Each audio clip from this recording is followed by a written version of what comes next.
Hello and welcome to Love in the Time of Hydra, the Agents of S.H.I.E.L.D. 10th anniversary podcast. On this day, 10 years ago, April 1st, 2014, some stuff was going down in the world. The number one movie in the USA that day was Darren Aronofsky's Noah. The number one song in the world, I knew you'd like that. The number one song was Happy Easter, everybody. Yeah, Happy by Pharrell. Max Azinski, our own Agent Davis, turned 30. So happy 40th to Agent Davis. And then it was the day before our fearless leader, Clark Gregg, 62. So happy early birthday, or 52. He'll be 62 this week. Happy early birthday, Clark. Not a lot was going down. So I looked into, because it was April Fool's Day, I was like, what were some big pranks that were pulled in 2014? And what's crazy is that none of them sound crazy in 2024. Like, they sound like just real. Hulu announced a cooking show called, a cooking show with Hannibal Lecter. VH1 announced a show called Mobcats, New Blood, that was supposed to be about cat mobsters. It was announced that Fred Armisen was joining the Flaming Lips. Ryan Seacrest announced an NSYNC reunion, and Twitter announced the Twitter Helmet, a sophisticated, fully immersive, staggeringly high-resolution wearable device that allows users to interact with each other around the world. And all of this just seems super tame for April Fool's Day, but that's what was going down 10 years ago. The most important thing, though, obviously, was Agents of S.H.I.E.L.D.'s 16th episode, End of the Beginning, aired on ABC 8/7 Central. Hi, I'm Jamie Jirek, and I'm here with my co-host, boyfriend, and level 1 Agent of S.H.I.E.L.D. fan, Tony Poletto. Hi, Tony. Hi, Jamie. Hi, everybody. Thanks for everyone for listening, and those who are joining in the chat, welcome to the show. I'm really excited. We got a great guest today. It's our producer, Maria. Maria Sprigliozzi is in the house. Hi, Maria. Hello. There we go. Now I can switch us and we're proper. Oh, yes. She brought herself in. I did. I'm here. This is what I look like. Yeah, the no longer disembodied producer Maria Sprigliozzi. It's funny. I'm going to be honest, everybody. We had trouble finding a guest this week because everyone's at WonderCon. WonderCon shut us down. We tried to get a panel going at WonderCon, and they're going to be really embarrassed when they hear the news I'm going to announce later in the show. But then I asked my friend Becca, and she goes, "Oh, I can't. I'm celebrating Pedro Pascal's birthday." So a lot of stuff going on. It's an important day. I mean, I'll be second to Pedro. That makes total sense. I get it. So let's kick off talking about 10 years ago. I will tell you, on 10 years ago today, I was probably hiding because I hate April Fool's Day. I hate pranks. I hate jokes. They're just mean lies, and I'm not a fan. Maria, do you know what you were doing 10 years ago?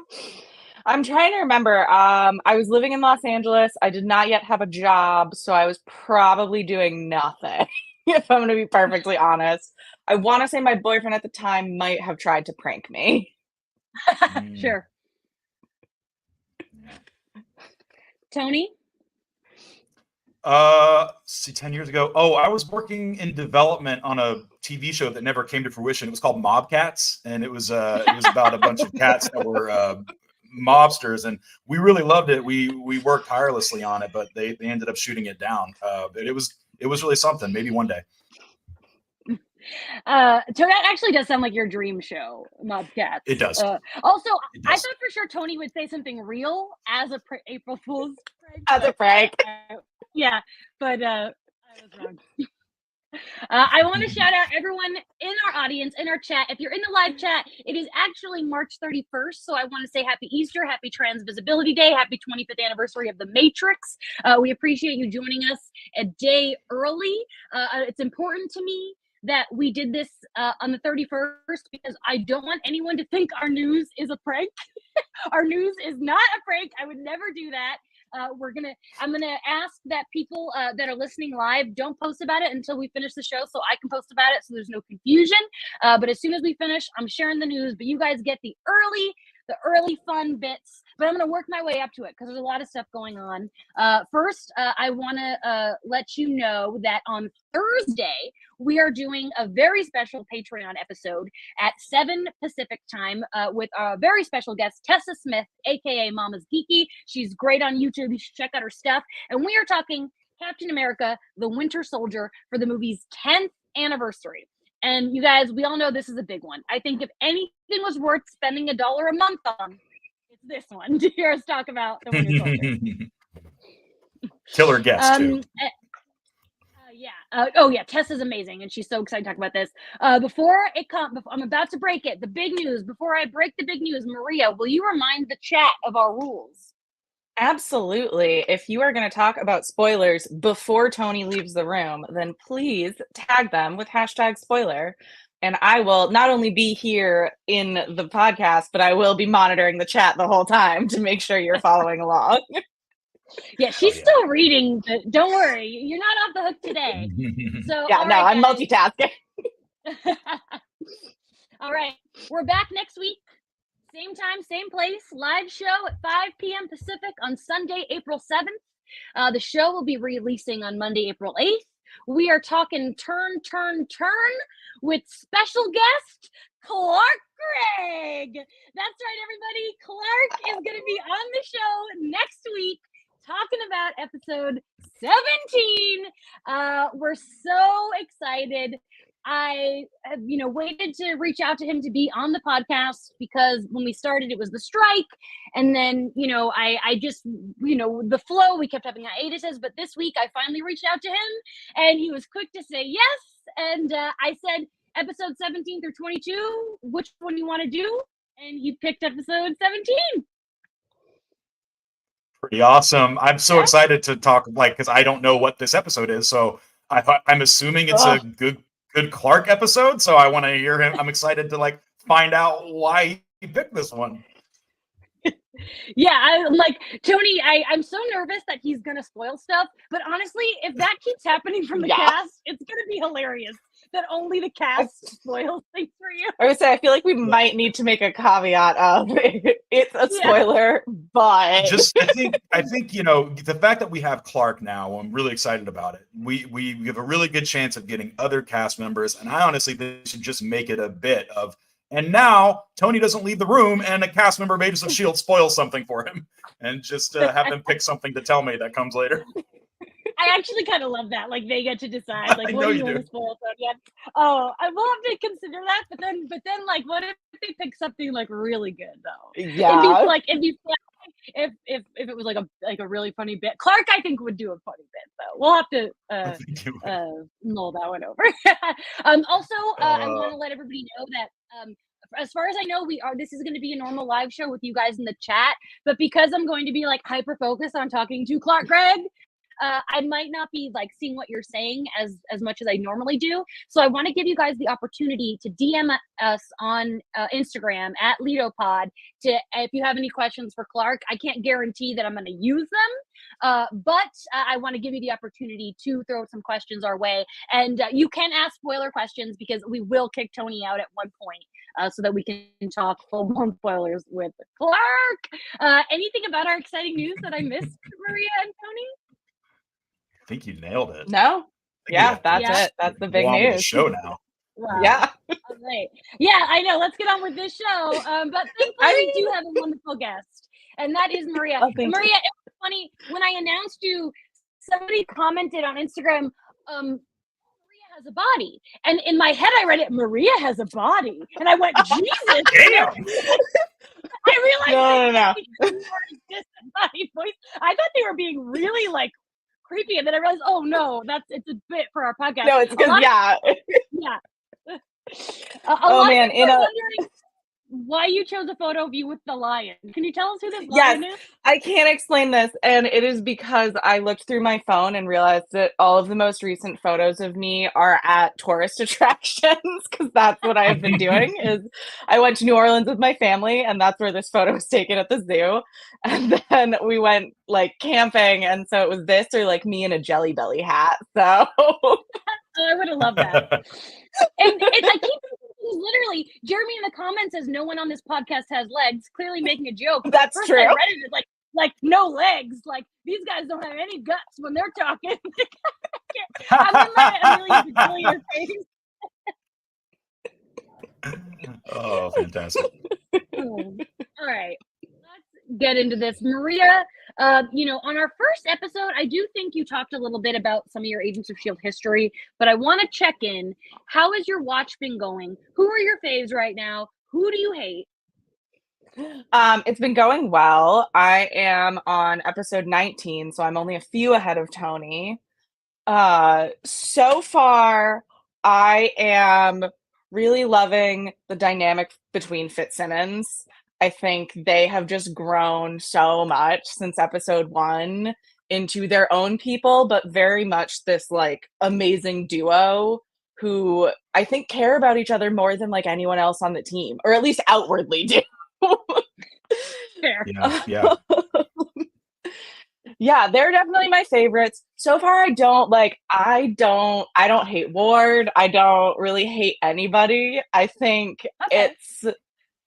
it's kind of the same feeling I have with a lot of Marvel where I'm like, you're here and you're doing your job and you're kind of an asshole, but I feel like to get this job you kind of want to be an asshole. Yeah, that's true. So I can appreciate everyone for what they're doing. Yeah. Okay. And I can't remember. Remind me, have you seen the whole show or no?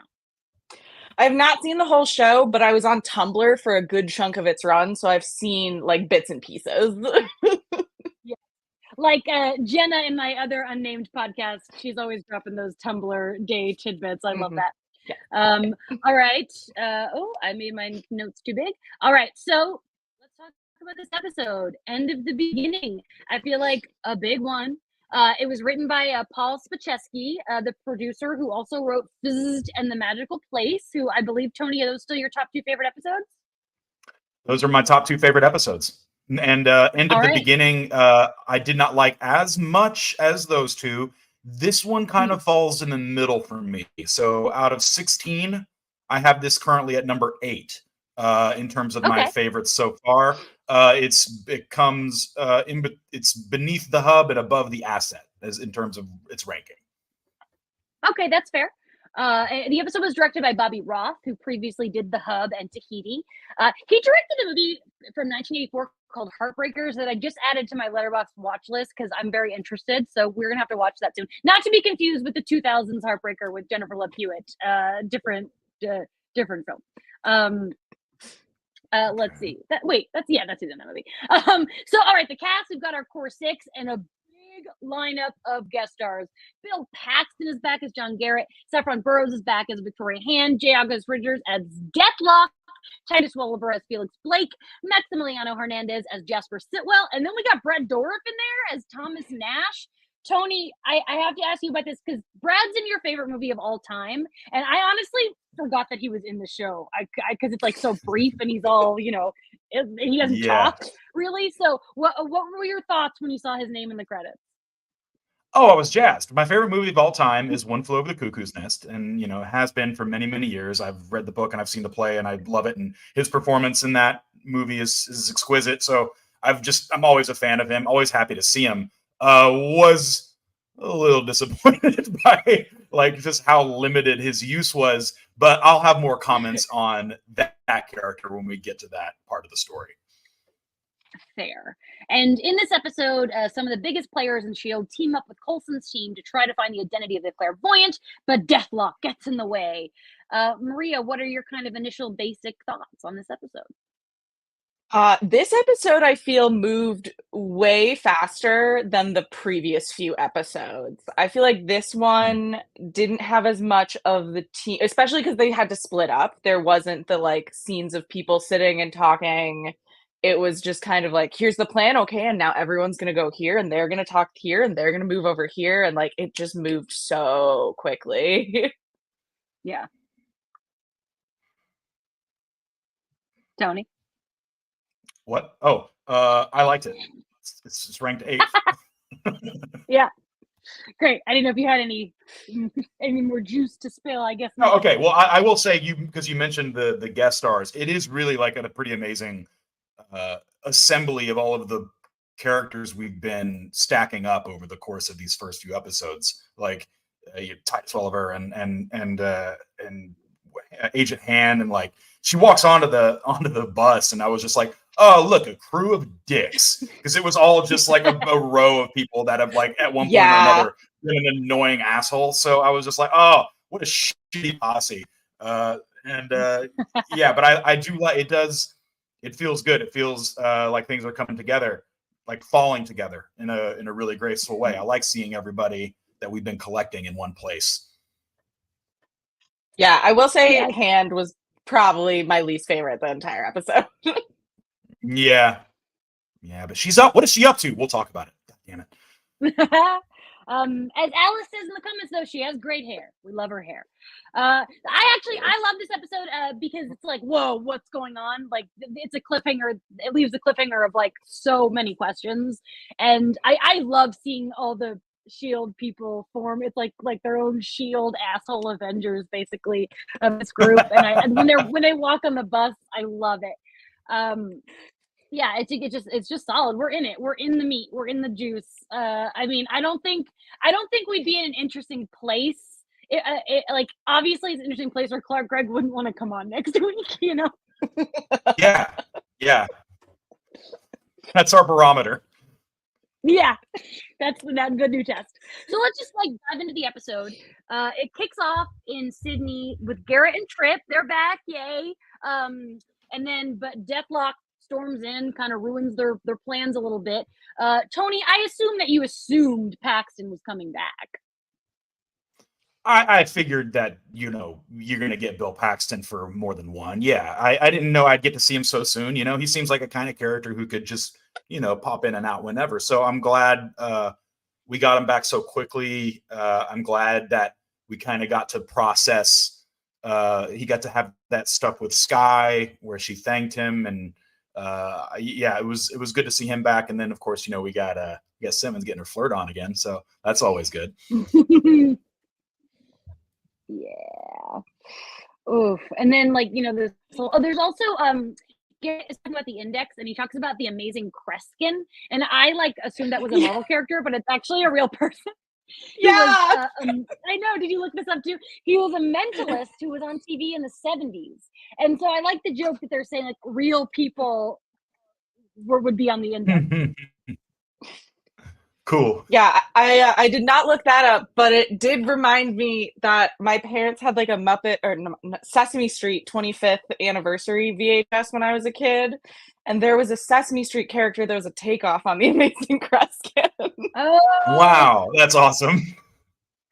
That's really funny. Yeah. Crazy. Snowbat in the comments says, take a shot every time I brag about Book and Clark, which is half of a brag and half of I'm hoping new people are just joining the live chat and then I'm dropping it. I also want to shout out Snowbat for the past couple weeks rocking an amazing season 6 cosplay that we'll show Tony pictures of in 5 years. If you guys have good cosplays, I want to see them. Please tag Lido in your cosplays because they make me really happy to see. All right, so the Shield, the big group is together. It just feels important seeing them. But they're all talking about they want to find the Clairvoyant. They want to take down Deathlock, all this stuff. And I'm just going to bring this up and get it out of the way. Sitwell gets a call and gets sent to the Lemurian Star. Now, I don't know how to approach this because on April 1st, 2014, we don't know what that means. But we know what that means. And we're going to talk about it on Thursday when we watch The Winter Soldier. But so, Tony, what are your thoughts? How are you feeling with this movie being only a few days away? My thoughts are it's a beautifully graceful version of the show and the movie. Sitwell's a crooked fuck, we know. It's been fun to watch him be crooked and not other people not know. Real graceful move. He just bounced, and we're gonna see him in less than a week. I feel like I'm in 2014. It's really fun. Maria, do you remember this time? Oh yeah, I remember this. I remember going to see the movie in theaters and then immediately I remember the TV ads for like this episode in particular, and I know you posted them on the socials of like just how much hype they were making because it was going to tie in with Winter Soldier. Yeah, this episode, after it aired, it came with a sneak peek for Winter Soldier, and I should have thought to look up what that was, and I will before our Patreon. We'll talk about it on the Patreon to see what I'm curious what they showed on ABC this day 10 years ago. I think that's really cool. I also love it's so fun watching Bill Paxton like shit on Sitwell when he's like, "Oh, you took 2 in the guts. That's more than Sitwell ever did." Because we know that Sitwell sucks. We can't help but know it, and it's really fun to watch Bill Paxton make fun of him. Yes. All right. Beautiful. I also, oh my god, that scene between Garrett and Skye that you brought up, Tony, those burns. He's been yes. Yeah, really, really intense. He's getting like more and more interesting of a character because the last time we saw him, he was, this kind of this wild man. He's got this real dark edge to him. Guy, he kind of likes the dark and likes the violence, and you're like, oh, this guy, I don't know. But then at the same time, both things are true. He's incredibly sweet to Skye, and very mentor-like and generous and decent. I was like, man, you're just a pretty dynamic character. Like he's like a cowboy, but he's got a softness to him. So I don't know. I'm really digging Paxton in this. He's hard not to love. Mm-hmm. Maria, any extra Paxton thoughts before we move on? Yeah, I think it's interesting to go from him last week and then him with this very fatherly Skye, but it's still Bill Paxton, and his voice still has that like gravitas, like gravelly edge to it. So it's always like it's sweet, but it's still kind of gruff, which I love. Yeah. There's a sexy quality to the man. I mean, come on. We all know it. Let's just be honest with ourselves. He's a hot man. Rest in peace to that beautiful, beautiful, sexy guy. Rest in peace. Okay, so yes, Alice brought it up in the comments, and that's exactly what we're going to talk about next. Skye becomes an agent. I love this whole scene. It's so sweet. I tear up when she gets the badge, and then I really tear up when May is like, I wanted everyone to be here. Like, May thought of her and brought her up, but May's doing something sweet, but also suspicious, and I'm confused, but we'll talk about that later. I want to focus on this really cute Skye stuff. Tony, where are we on Skye watch? Oh, I love her. I really like her a lot, and I'm so proud of her, and I'm proud of everybody, taking care of everybody, and it's great. Good for her. I love them. They're great. Yeah, it's so sweet. It's sweet to see her like blossom into this full agent. It feels deserved at this point. Like if they had given it to her earlier, it would have been like, come on. Yeah. But you can also just see how much it means to her to like be there with everybody, and it's so nice. It's another like great team moment. Yeah, especially after. And I can say this. I was gonna say I could say this as someone who's been a level 1 agent for a few weeks now. It really is moving when the younger people come up. So I'm as a senior agent to her, I'm incredibly proud of her. She's a good agent.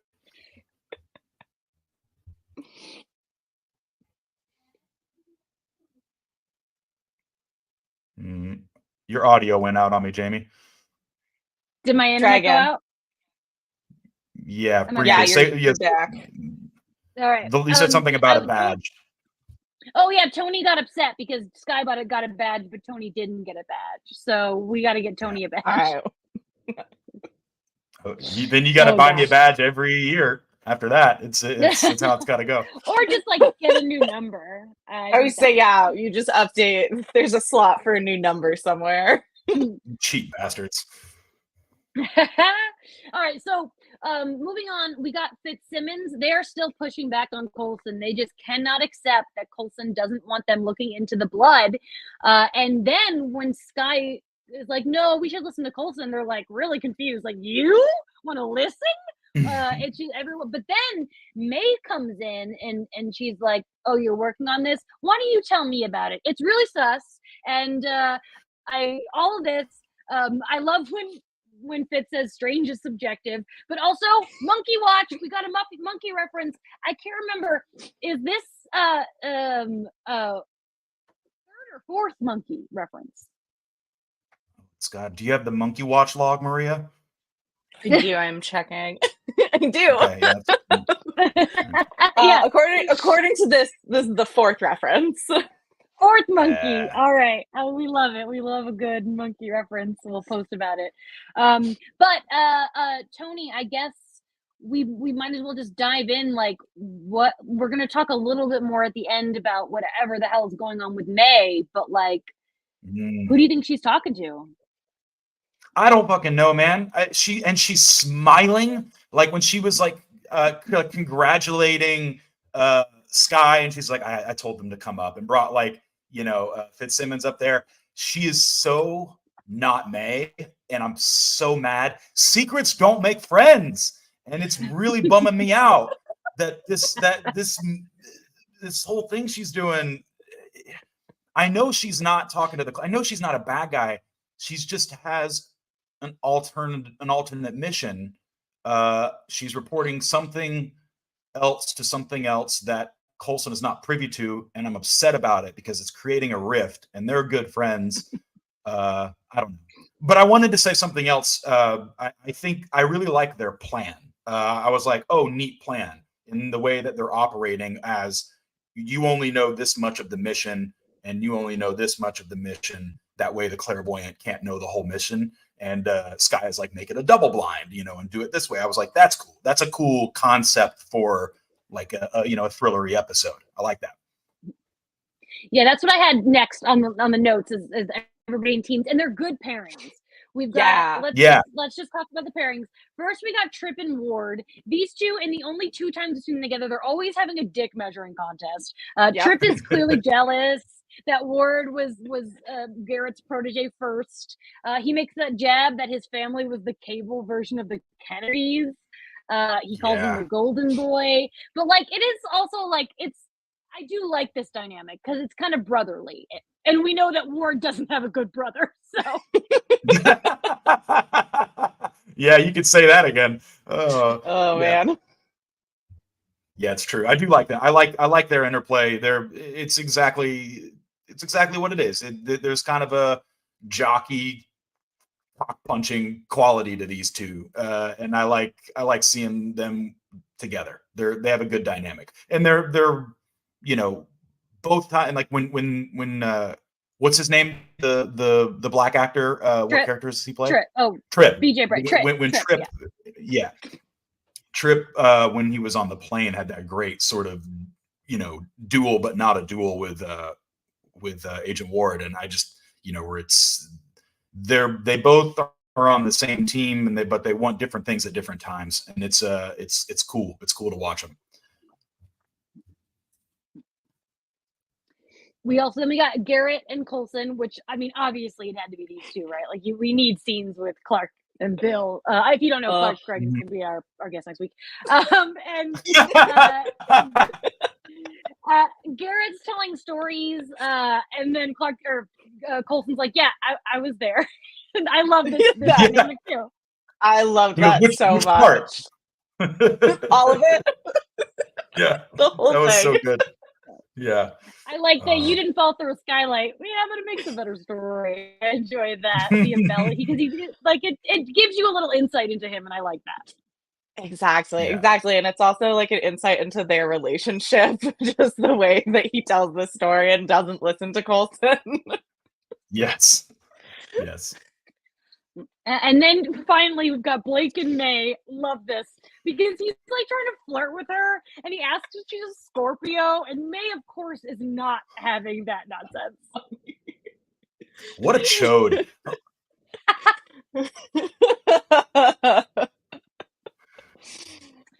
I don't know much about astrology, but I bet you someone in these comments knows May's birthday and what her sign is. Right, So if you had anything to shed any light on that. But I do like her, like, you don't believe in the clairvoyant, but you believe in astrology. Like, oh, bird. He's like, well, I'm kind of open-minded, you know. Fucking idiot. You got no game, especially not with that hard ass. Go home, sir. But then it turns out that wherever Blake and May are going, it's the right spot because Deathlock shows up. Poor Mike, man. Poor Mike. He got an upgrade in this episode. He's like, he's getting more Deathlocky by the minute. He's like, Mike Peterson is dead. And it's really sad. He's had the saddest arc on the show so far. And he takes down Blake. Blake is down. Blake's in critical condition. And this is how we learn that Thomas Nash is the main suspect. So then we have this giant showdown and confrontation. They find the guy Nash. And Tony, you said you had thoughts. So let's just dive into this big moment. It was cool. I mean, I was like, Brad Dourif's the clairvoyant. That's a great get. But you know, the physical performance, obviously, he's quadriplegic, he's disabled, so it's not Brad Dourif, it's not Grey Worm, you know, let's say that. But it was cool to see him. The thing that I really liked was this voice that he did, because I do believe Brad Dourif recorded that, and it does sound like this sort of computerized way that you know, Stephen Hawking would talk. However, I think what they did, because I kept listening to it, was the way they mixed the sound. I think they just used snippets of different takes to create contrast in the enunciation of words.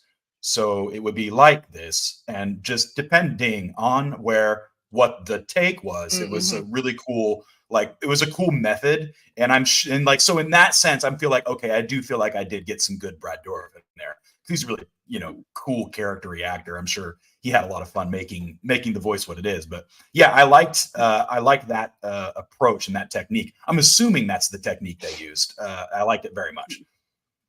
It was not in the wiki when I learned about the history, so we'll just have to assume. And I guess we're not seeing him again because fucking Ward shot him. And on that note, we're gonna take a break because that's a good place to take a break. We'll be back. If you're drinking, go fill your drinks, do all that good stuff. We'll be back in 30 seconds.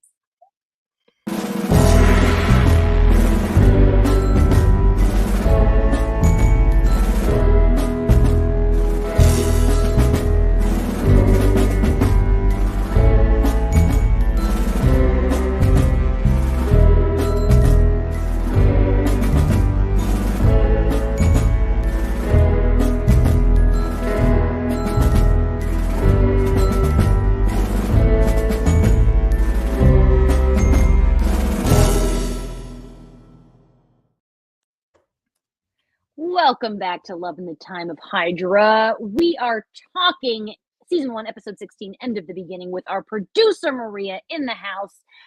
We're talking now. We thought we met the clairvoyant. Is it really the clairvoyant? We won't know because Ward shoots him. Ward getting in his emotions. You know, we have this whole scene earlier where Trip is talking about losing his partner, and you know, like, what if Sky had died? And it just feels like all this bullshit. But he just Tony, I know you have thoughts. Fucking Ward, man. It's just such a push-pull with him for me. The entire show of just being like, all right, Ward, good work on that one, man. Good work. And then I'm like, you imbecile.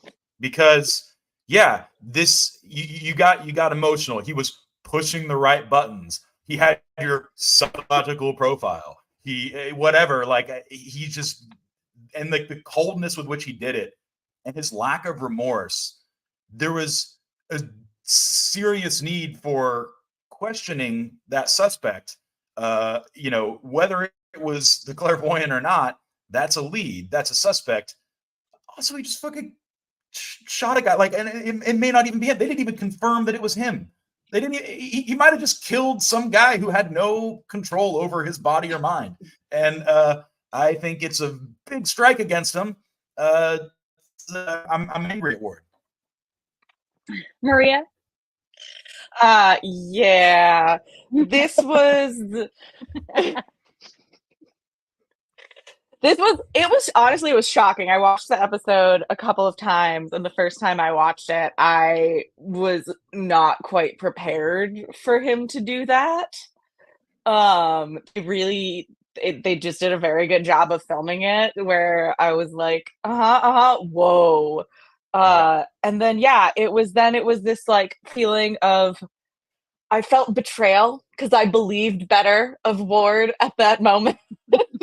And I wanted to believe that he was the person that, I don't know. I just wanted better.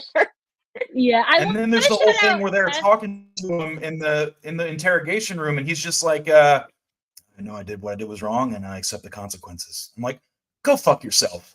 You don't. It bugs the hell out of me. I want to shout out Tess in the comments because we get very few Ward defenders in here, and it says, I think people are uncharitable with Ward. Coulson acts impulsive often, and people just think it's charming and fatherly. That's fair, but this was an extra step of Ward. But I do love seeing Ward defenders, because I do sometimes think people are extra mean to Ward, and we love Brett, even though he's a big old spoiler. Yeah, big old spoiler. So yeah, yeah, I can't.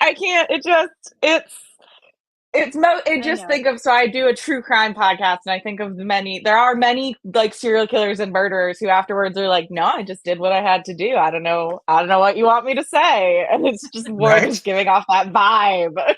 Yeah. True.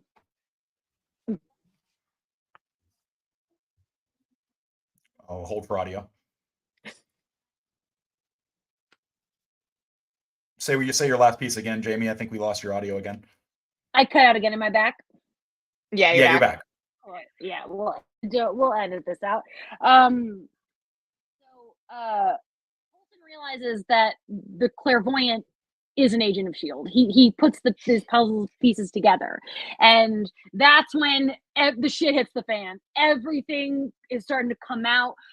Fitz finds May's encrypted line, and which is a hilarious and adorable moment. But now, so this episode pretty much ends on this big cliffhanger with a showdown between May and Coulson. We've got now Coulson's yelling at Ward, why did you kill him? She's yelling at May, who do you answer to? And then we've got Victoria Hand saying, kill everybody on the bus. So it's a big major cliffhanger.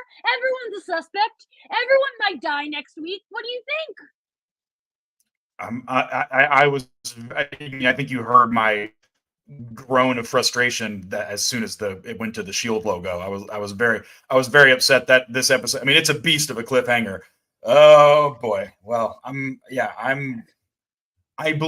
know May is telling the truth when I think what she was doing is separate from this, but it's still deception. And then as far as Hand goes, man, I mean, I knew she was kind of shady, but that's next level. Like, I'm very concerned about the bus and everybody on it.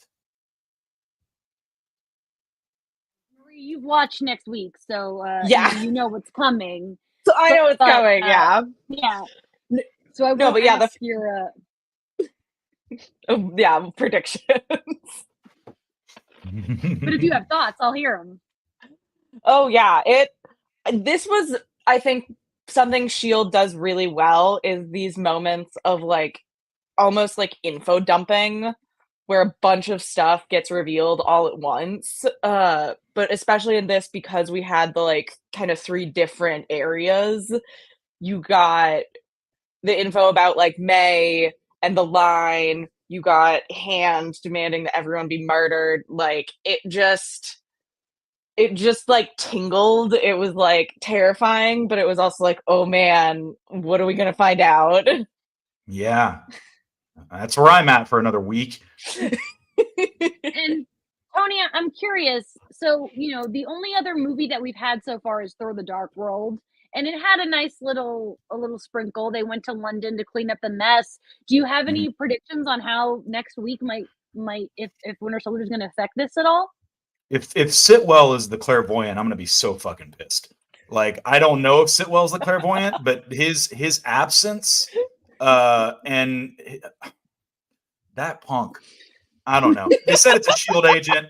I mean, it very well could be, but like, if that little worm is the mastermind, the clairvoyant, I'm gonna be needing that guy to be like shot really soon. But I know he's not, so it's gonna be hard for me.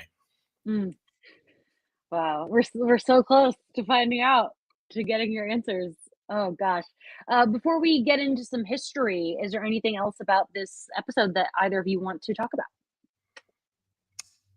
I have one thought regarding Fitzsimmons, where there's so much,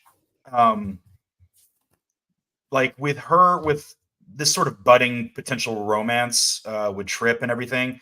I think that Fitz's jealousy of Sky and her potential romantic prospects is becoming very palpable, and it's You mean really. Gemma? I'm sorry, I keep doing that. Yeah, Gemma. Yes. It's becoming really palpable. Like Fitz being jealous, and it's complicated because I still don't see them as a couple. I also don't see him as a being his love for her being unreciprocated. But it's clear that he doesn't want anyone to take her away from him in any capacity. And that's what it feels like. And I'm just getting little flashes of that, like, and interpreting it. But that's cool. I'm enjoying watching that. Yeah, I agree. I really like watching Trip and Gemma flirt, and it is kind of like watching Fitz watch it, like the way he's like looking like, okay. Yeah. The other thing that I thought was really cool is there's just one shot of Deathlock when they're underground trying to find him in the dark, and the what they call the seven dwarves, right? The little orbs, is that right? They get a visual on him, and it's this sort of photo negative, like X-ray look, and that's what he looks like in the comics. And I think that's as close as we're going to get to seeing like the skeletal metallic Deathlock. So it was a nice little touch, I thought. Poor Mike. Maria, any other thoughts? No, I do agree with Tony. That was something I clocked, especially because I loved Sky being like, "Whoa, guys, they like did stuff to him." I thought it was such a great line. But yeah, that was all I had. Great. Yeah, I just can't wait for next week, and not just because our guest is Clark Gregg. Like our guest is Clark Gregg next week. And here's a Buffy reference for you. No, I don't have anything to say. All right, so let's talk about some history. This episode was filmed January 20th to January 30th, 2014. So, 10 days. Crazy. And I know. This is funny. The character Thomas Nash was named for the Elizabethan writer Thomas Nash, who wrote a story that is believed to have established the phrase "red herring." So terrific. I think that's Ward, hilarious. You just fucking killed a guy. Oh, by the way, sorry. One more thing. I just noticed going back through my notes. I wrote, like, when Ward shot him, I wrote all caps, "Ward, the fuck." And then my very next note is, "Ward, you fuck." Like, I had to say it twice. Like, I had to make sure I got that thought down. Two different ways. Yeah. All right, go on. The end of the episode was shot at the Hollywood Park racetrack. The script, it was originally going to be at an abandoned shopping mall, but then they found out about the racetrack that it was available, and they're like, let's just do it here. So that's, I guess, interesting. Yeah. There wasn't a lot, because everything is like this arc is when they're like really ramping up, like Winter Soldier's about to come out. Yeah, let's do it. Yeah. We're getting to this next Marvel movie. How is it going to affect the show, even if it will at all? So, which is kind of the how we spend the rest of the show. Tony, do you have anything else before you say your goodbyes? No, I feel like I've said everything. Who's our guest next week? Oh, Clark Gregg. Oh, okay, the star of Agents of S.H.I.E.L.D., the show we talk Yeah. about. Cool. That's Yeah, exciting. Yeah. No, I've said everything. Great. Do you want to say your thank yous? Oh my gosh, yeah. That is normally how we do this. I'm Yeah. just sorry. I'm a little distracted by the fact that our guest is Clark Gregg next week. So thank you, Stephanie at Eclectic Muses on socials. She did our artwork, and thank you, Ryan Miera of Yellow Pills at Yellow Pills Music on Instagram. He did our really cool music. And thank you to our producer Maria, who's also our guest and no longer disembodied. Hi, Maria. Thank you. Hello, you're welcome. I will go back to being disembodied next week as Clark Gregg That's will be our fine. guest. Yeah. Don't forget, follow us on social media at LitoPod and Instagram and Twitter. Reminder that if you want to ask Clark questions, DM me on at LitoPod. Don't DM my personal account because I will not see it. And we'll try our best to get some questions in there. From there, check out our link tree. Go see where you can listen to us, like and subscribe, and obviously tell all your friends about next week. Because honestly, like this is a huge deal for us because I feel like if we can get Clark Gregg on this show, we can get anyone on the show because he is the star of the show. And so this is opening so many amazing doors for us, and we're really, really lucky and grateful that Clark was quick to say yes. So yeah, leave us those 5-star reviews, all that business. And again, reminder: join our Patreon live on Thursday because we're talking the Winter Soldier, 7 o'clock, $1 a month. Hopefully we can see you there. And if you are watching for the first time along with Tony, now is the time to leave because spoilers are coming. All right, we're leaving the room. Clark Gregg next week.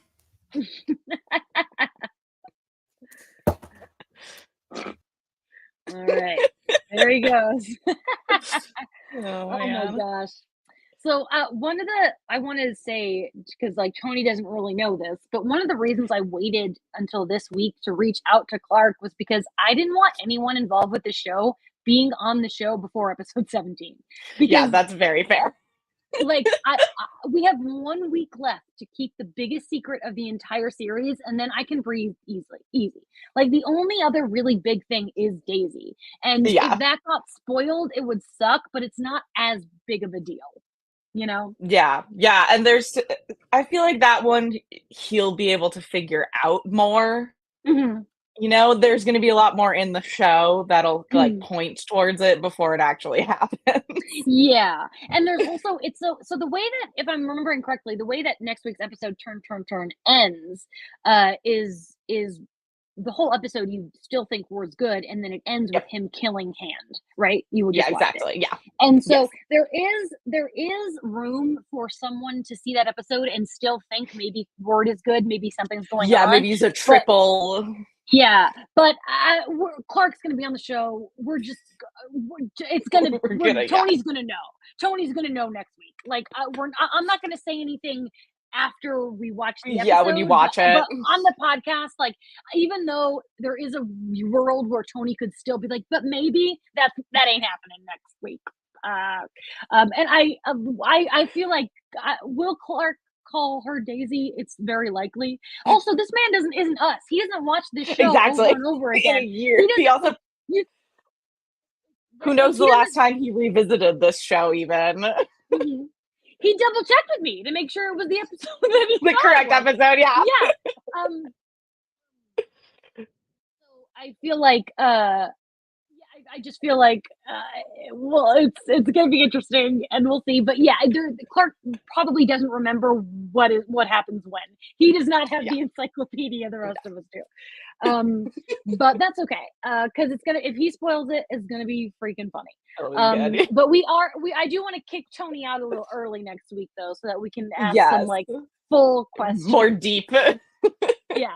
I'd love to say we're going to get Clark on once a season, all 7 years, but I can't promise that. I hope let's try to give him the best time possible so that he wants to come back. But Maria, that I was like, was right before we watched the episode. I was like, we had just found out that Clark said he would do it. So I made our graphic because I was excited, and I showed it to Tony, and the episode title is Turn. And I forgot that in this episode, Garrett says turn.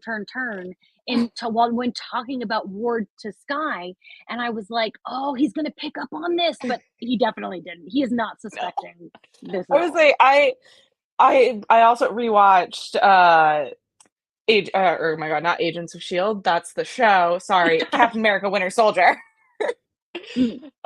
This weekend after this episode, and then before the next episode, just to kind of like remind myself what happens, but also prep for our show on Thursday. And it was the whole time I was watching the movie, I just kept on thinking about like what's gonna happen later in this season because of this and how deep it goes.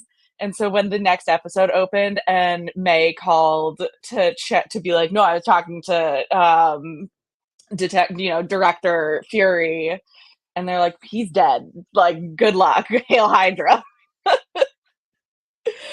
I was like, oh my god, Tony's gonna lose it. Yeah, we're in for it. Like I'm like, I wish I could like record him watching the show, but I don't want him to like. That was see me well, do no. it, Evan my partner Evan suggested that you record Tony watching the part in Winter Soldier where it's revealed that like Shield is just Hydra essentially, to see if he like gets it. I mean, he obviously, like, I know he knows, like, he's seen that movie many times, but I just don't think it's occurred to him, like, how much it's gonna Exactly. I was like, oh, the show called Agents of Shield, but also the title doesn't change because that would be way more complicated. Yeah, I know. I've heard the cast of Agents of Shield talk before about how they watched a screening of Winter Soldier together, and they all came out like, what? Do we have jobs? Yeah. And so obviously we'll talk to Clark about that next week. Yes, another thing that was really funny that happened when Tony and I were watching. So Tony and I are big Twin Peaks fans, and we've been rewatching it. Nice. And there was a moment during the show where we were watching this episode, and he paused it because he like remembered something about Twin Peaks that he wanted to talk about. He goes, oh my god, remember when Coop did that really funny thing? And I was like, it's so, like, my friends Jackie and Sari are like, isn't it so hard to live with him and not talk about it? And I was like, the only thing that's hard is not talking about actors. And he's pausing Agents of Shield to praise Kyle MacLachlan, and I'm like, and you're like, I know. I have so long to wait until it's still this year. We're gonna get Kyle this year, but it's still a long way. Yeah. But he's gonna be so excited, especially because we're watching Twin Peaks right now. If all listeners, if you haven't watched Twin Peaks, it's one of the greatest things that's ever been created. It's incredible. Yeah. And then basically, like, we kind of talked about it, the whole Ward killing Nash thing. I actually really like the way that the show sets it up to make it seem like he's doing it for Sky when we know that that's not really the case. And I like that like Coulson comes in accusing him, because it is kind of a red herring, if you will. It is, and I think they do a really good job of keeping the suspense of finding out about Ward until the very end. And I think it's also, I'm just excited. I'm just excited to keep watching. I'm gonna be like, as much as like I've talked to Clark many times, I've interviewed him, and he's just he could not be a warmer, nicer person. But I'm still gonna be anxious about this all week, because I'm like, what if my internet cuts out? What if this happens? What if something else goes wrong? What, like, whatever. So like, I'm just like, I just want it to be next week, because this whole week I'm gonna be so like just thinking of every single possible thing. Yeah. Maria, any final thoughts before we say goodbye? No, I am good today. Yeah. Great. Thank you so much. You're welcome. For, what's the word? Being here every week. Thanks for being here every week. And thank you for joining us today in our special guest capacity. We appreciate you doing that. I hope that everyone enjoyed seeing what you look like. And if they didn't know, it means they didn't watch the Patreon we did where we talked about. I was gonna say, yeah. Maria did do one of our Patreons. I wasn't there, yeah. Yes. So thank you again. Thank you to everyone who's listening. I know that I kept typing this one up, and I hope that my announcement lived up to expectations. I can't imagine what a bigger announcement would have been, to be honest, though. Like that's kind of as big as it can Yeah. get. But thank you to everyone for listening. We'll be back live for the biggest episode of the season, literally in the show and in our show. Yeah. Turn, Sunday, April 7th, 5 p.m. Pacific live, and we'll be dropping the episode Monday, April 8th. We're on all major podcast platforms. If you want to look at our faces and Maria's face, you can watch us on YouTube, but you can also listen in all those other glorious ways. Thank you so much, and we will see you next week. Clap, Greg.